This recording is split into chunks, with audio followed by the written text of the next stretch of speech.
بسم اللہ الرحمن الرحیم۔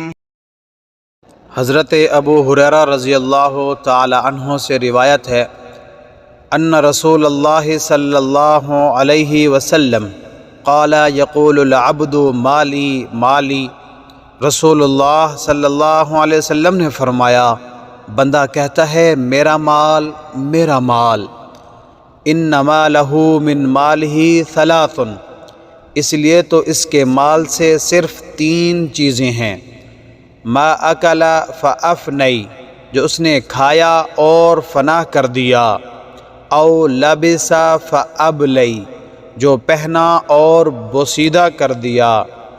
او اعطی فقتنی، یا جو کسی کو دے کر آخرت کے لیے ذخیرہ کر لیا۔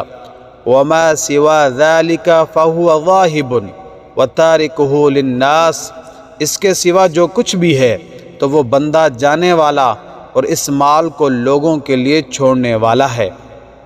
تو میرے پیارے اسلامی بہن بھائیوں، مال کمانے کے چکر میں اپنے رب کو، اپنے مالک کو، موت کو، آخرت کو، قبر کی وحشت ناک تنہائی کو، قیامت کے خوفناک منظر کو، جہنم کی دہکتی آگ کو مت بھول جاؤ، ورنہ اس دن افسوس کریں گے، اور اس دن کا رونا، افسوس کرنا کسی کام کا نہیں ہوگا۔